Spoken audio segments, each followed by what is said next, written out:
mantle of William Brenham is still looking for somebody. Since William Brenham died, he has not found a man, a woman that can carry that mantle. When William Brenham was 7 years of age, he was sent to collect water from the stream. And he went with a bucket to collect the water. And he sat under a tree. And while he was under a tree, he heard, whoo, whoo, whoo. A wind was blowing in the trees.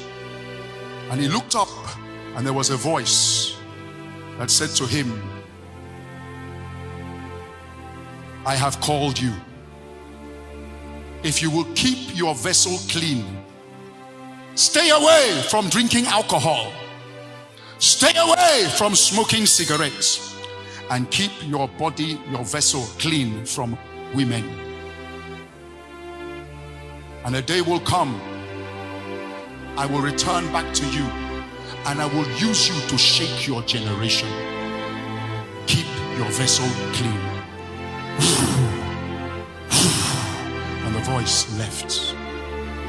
As he grew up, the day came, his father gave him a glass of whiskey to drink and said to him, my son, are you a man?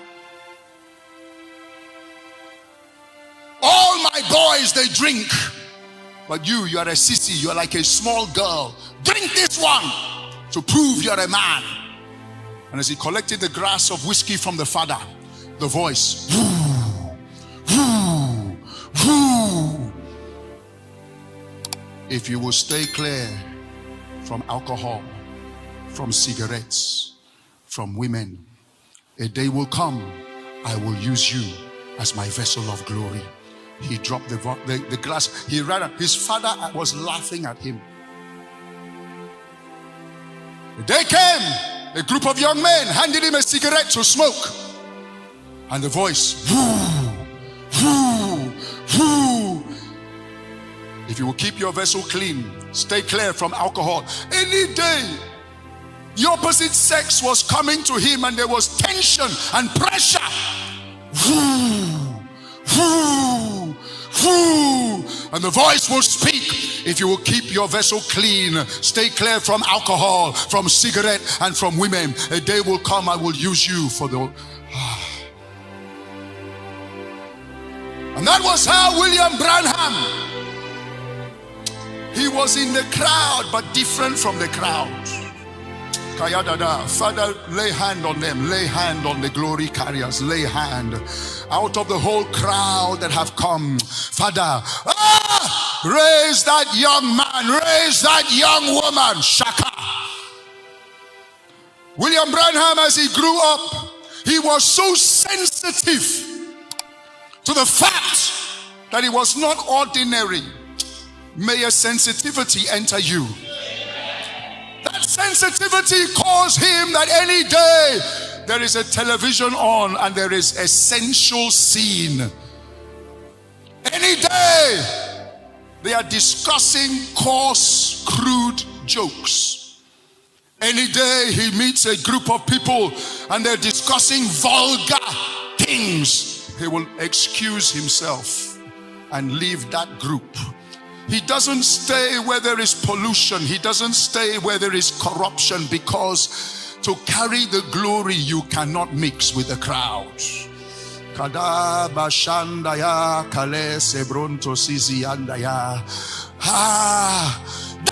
dimension, that level of sensitivity to be a glory carrier was with William Brenham from his youthful stage of 7 until that angel appeared to him and said, the time has come, because you kept your vessel clean.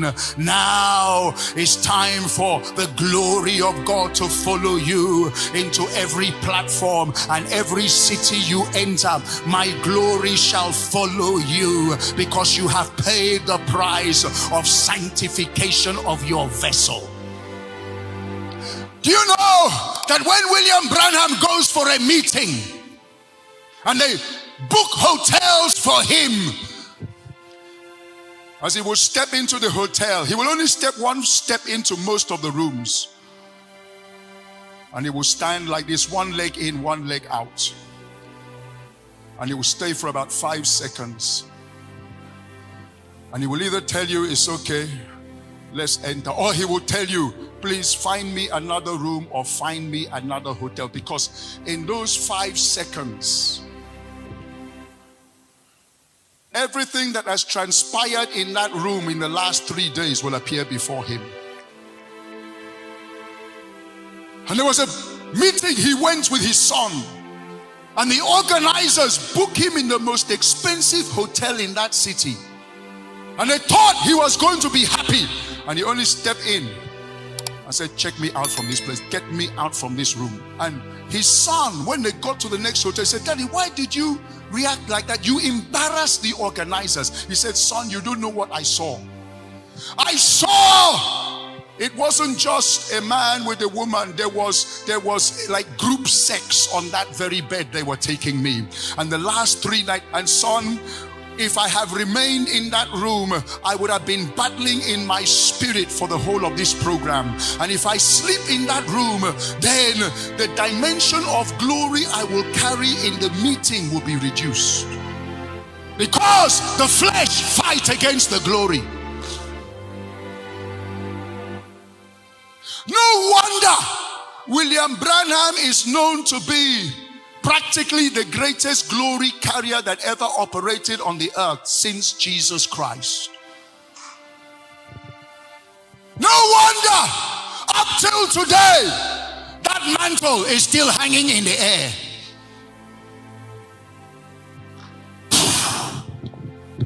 Oh my God.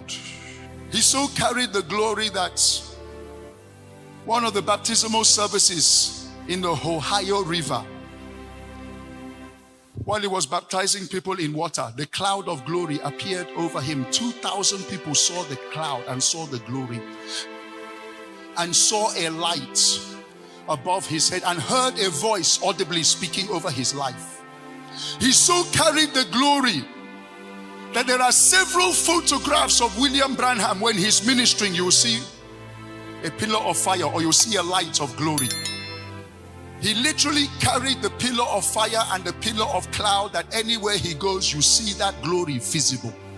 There's a photograph I have. It's a series of 4 photographs in one meeting where they snap his photograph in 4 different places. And each of those photographs, you see the lights over his head, a carrier of the glory. William Brenham had a meeting. It was an 8 days revival meeting. And after the first day, the number of recreative miracles was so many that the auditorium could not contain the crowd the next day. And from the gates down the road, there was a crowd 1 mile long. You're not hearing me. Are you hearing me at all? Good. That line was the people that were coming for healing. Because anybody he lay hand, Piam does it. Piam, 1 mile long. And he told the crowd, my heart is broken for me to see a program and crowd 1 mile long outside queuing up for visitation. Because of that, I will stay the whole 8 days and I will make sure I will be laying hand on everybody. Ladies and gentlemen, laying hand on everybody for 8 days and 8 nights. When he's tired, he sleeps on the pulpit and tells them to bring him small food to resuscitate his strength. Then he continues laying hand. But you know, the crowd never reduced from 1 mile. Rather, the crowd was growing from 1 mile to 1.25 miles to 1.5 miles to 2 miles to 2. Why? Because the news of the miracles that people from far cities were all packing their sick down there. When he finished the 8 days program, the crowd was longer than when he began the meeting. And ladies and gentlemen, the amazing thing about that particular meeting is that every single person he laid hands on were healed. There was 100% accuracy.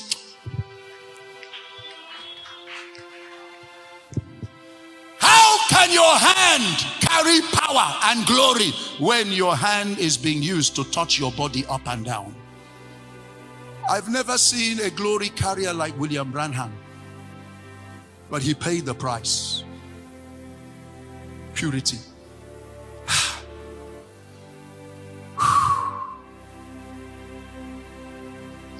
In Bombay, India, when he landed, he set a meeting for all the religious leaders of all the religions, the Baha'i, the Confucianists, the Hindu, the Sikhs, the Sikhs, the Buddhists, the Muslims.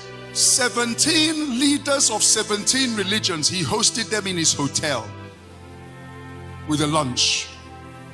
And after hosting them, he invited all of them personally to come to the crusade that night.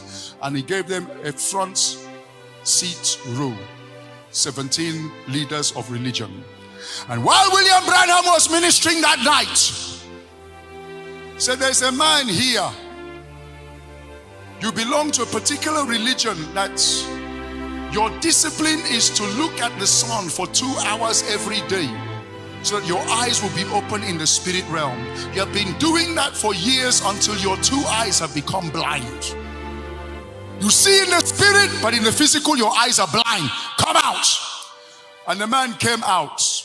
His 2 eyes have been burnt out by looking at the sun every day for hours. And he said, come on the platform. And the man came on the platform. He turned to the 17 leaders of the 17 world religions and said to them, if your God is able to put 2 eyes into this man, I will drop microphone. I will tell you to put a placard on my back that says false prophet.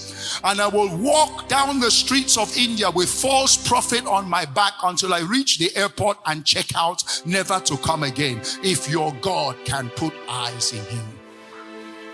So, let the first person come and perform that miracle. And all of them remain seated. That you might know that Jesus Christ is the Son of the living God. Not I shall put the eyeballs, but Jesus. Lord Jesus, can you download 2 brand new eyeballs for this man?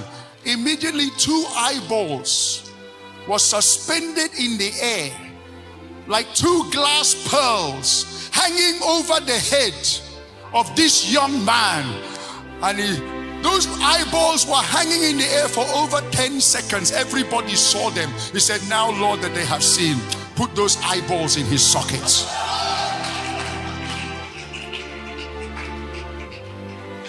Everybody in that meeting screamed.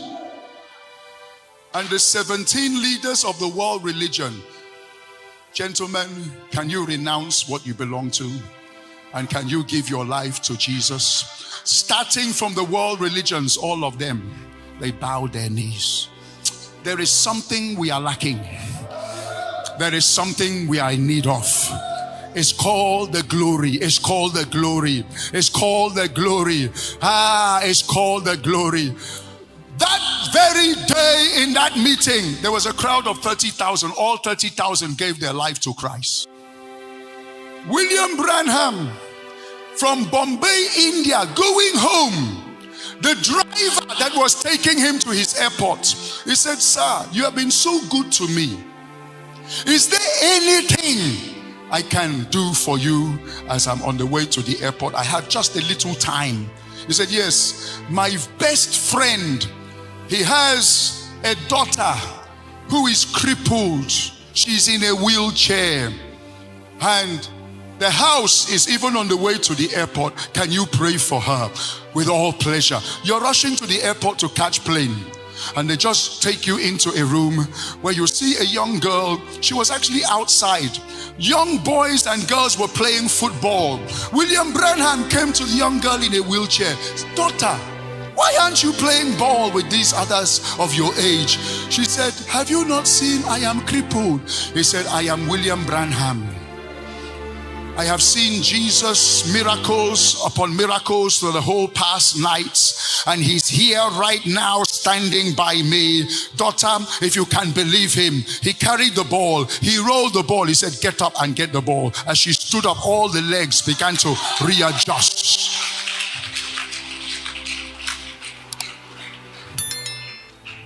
William Brenham, a man like you, like me. But there was something he overcame called youthful lusts. It's a no-negotiable area. You do not, anything that appears anytime, whether in your phone, anywhere, on the moment you just separate yourself, because you are a holy vessel. I want you to understand, this is David. This is David.